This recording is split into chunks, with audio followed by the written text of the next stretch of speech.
زیان دوباره سلای خواهی گەورتان لێبێ دیارە لە ئێستایا گەڕوچارێنی پێشانگای نەنەوەتی کتێب دەڕوا لە شاری سلێمانی کە ئەمە ساڵی چوارەمە.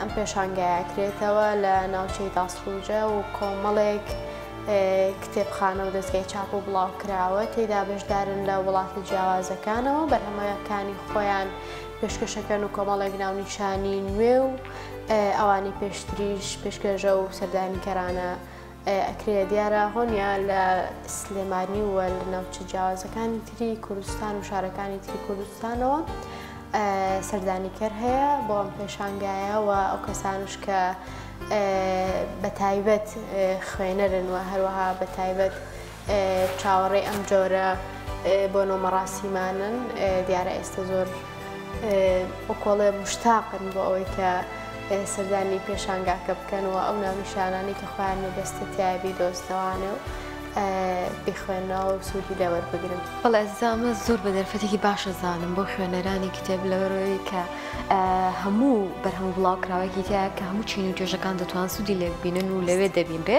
لە هەمان کاتدا چەندین چاپ و بڵاوکراوەی جیهانی تێدایە کە بە زمانەکانی تر دەست دەکەوێت. ئەمە دەرفەتێکە کە ڕەنگە لە ساڵەکە جارێک دووبارە بێتەوە بۆ خوێنەوەرانی کتێب.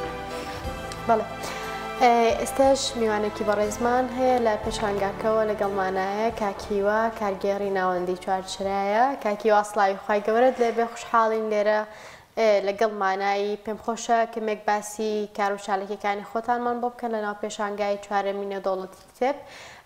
ئایا ئێوە وەکو ناوەندەکی خۆتان بەچی بەشداریتان کردو و دیارترین ئەو ناونیشانانە چین کە ئەتانەوێت لە گەڕی چوارەمی پێشانگای نێودەوڵەتی کتێبە پێشکەشی خوێنەران و سەردانیکەرانتان بکەن؟ بەڵێ پێشەکەی سەلام عەلەیکوم. ئێمە وەکو ناوەندی چوارچرا بە 800 بۆ 900 ناونیشان بەشداری لە پێشانگای نێودەوڵەتی چوارەمین پێڵقولی پێشانگای نێودەوڵەتی سلێمانی بۆ کتێب. ناونیشانەکانمان خۆی لە بوارەکانی ئەدەب و زمانەوانی و ڕۆمان و شعری شاعیران و پزیشکی و جوگرافی و مێژوو ئەم بابەتانە لە خۆگرێ. هەروەها هەموو دەستگاکان لەم کاتا بڵێن ئامادەکاریکی باشیان کردەوە بۆ پێشانگای نێودەوڵەتی سلێمانی. ئەم پێشانگایانە ئەگەر ساڵانە لە شارەکانەوە خەڵکێکی زۆر ڕوو لە سلێمانی دەکەن بۆ بەشداربوون یا کڕینی کتێبی دڵخوازی خۆیان لە پێشانگاکانە. ئێمەش وەکو ناوەندی چوارچرا بە کۆمەڵی بەرهەمی تازەوە بەشدار بووین لە پێشانگای نێودەوڵەتی سلێمانی. زۆر باشە کاکیوە سەردانیکەران تا چەندێک بە گروتینەوە سەردانی پێشانگاکەن و هەروەها خواستی هاوڵاتیان و سەردانیکەران چۆنە لەسەر پەرتووکەکان کە پێشکەشەکرێ لە پێشانگاکەیە؟ بەڕاستی ئەم سەردانیکەرانی هاوڵاتیان جێگەی دەستخۆشی و دڵخۆشیە بۆ ئێمەی دەستگا بۆ خەڵکی کوردستان کە گەلەکەمان گەلێکی ڕۆشنبیر و بەدوای هاور کەسێ و لە بواری خۆیان بەدوای سەرچاوی خۆیان دەگەڕێت لەگومان. زۆر باشەوە وەک دەزای ئەمە چوارەمین جارە ئەم فستیڤاڵە ئەنجام دەدرێت. ئێوە یەکەم ساڵتانە بەشداری تێدا بکەن و ئایا بەرەو پێشچوون دەبینن لە پێشەنگاکە تا کە ئێستا زیاتر خوێنەران پێی ئاشنا بن و کەسانێکی زیاتر ڕووی تێ بکەن؟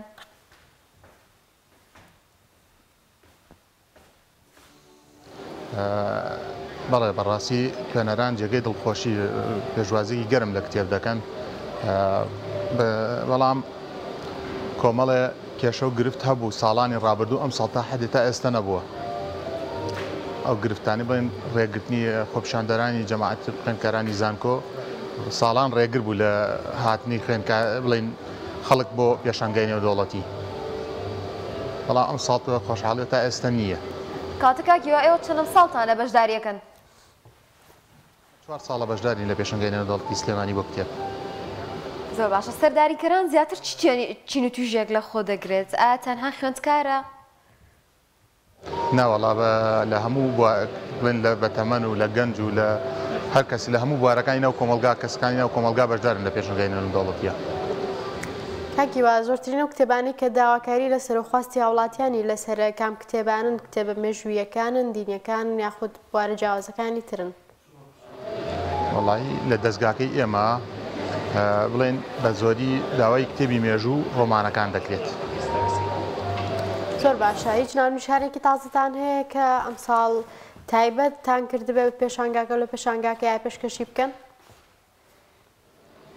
ئەمە ئەمساڵ دوو ناونیشانمان یەکیان بە ناوی ڕۆمانێکی مؤەدەبپورە یاسەمین، یەکیان کتێبێکی مەولانایە.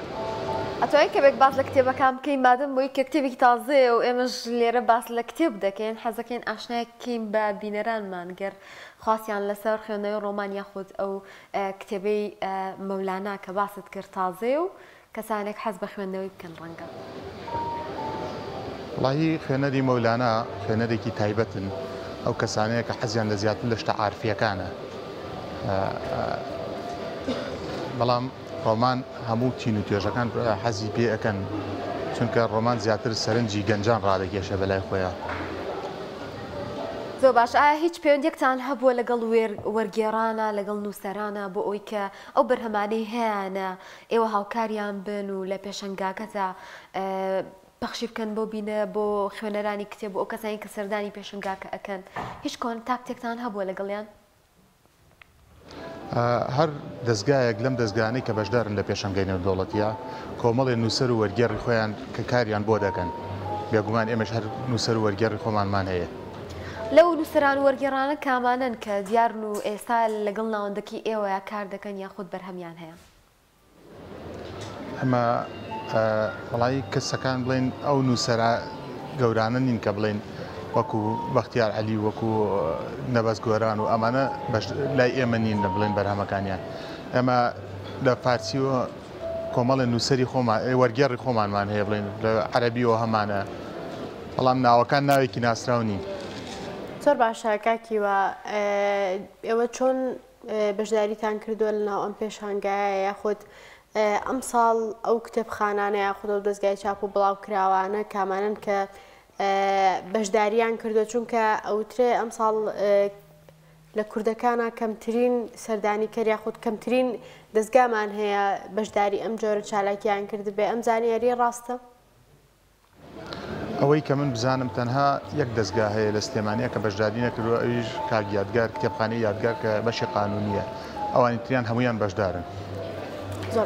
زۆر باشە. ئەو لەم پێشەنگەدا بێگومان چەندین بەرهەمی جیاواز هەیە، بەڵام ئێمە وەکو کورد یعنی حەزەکەین کۆمەڵێک بەرهەم و نووسراوی کوردیمان هەبێت کە لەو پێشەنگانەدا عەرز بکرێ و کار بکرێ بۆ ناساندنی نووسەرانی کورد. تا چەندێک ئێمە وەکو کورد بەرهەمی خۆمانمان هەیە، نووسەری باشمان هەیە کە بەرهەمێکی تایبەت بێ بە زمانی کوردی نووسرابێ و پێشکەش بە خوێنەوەرانی تایبەتی بکات.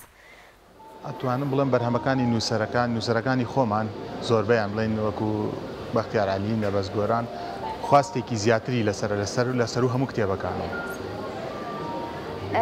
کەواتە ئەی بەرهەمە وەرگێڕاوەکان ئەوانیش خواستی یان لەسەرە یان جیاوازی چیە لەگەڵ ئەو بەرهەمانەی خۆمانە و نووسەرەکانی خۆماندا؟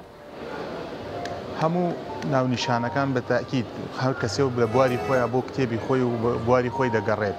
یعنی هەرەوە نییە بڵێ هەر کەسێک تایبەتە بە بەختیار عەلی یان نەبەس گۆران یا وەرگێڕاو، لە هەموو بوارەکان و سەرچاوەکانە خەڵک بە دوای ئەو کتێبی دڵخوازی خۆی ئاگەڕێت. باشە لە ناوەندەکە تا چەندێک کەستان هەیە ڕێبەری خوێنەران بکات کە بۆم نەگەر کتێبێکی وز ئێوەی پێی پیشان بن یاخود با لە بابەتێکە هاوکاری بکەن و سەرچاوی بۆ بدۆزنەوە؟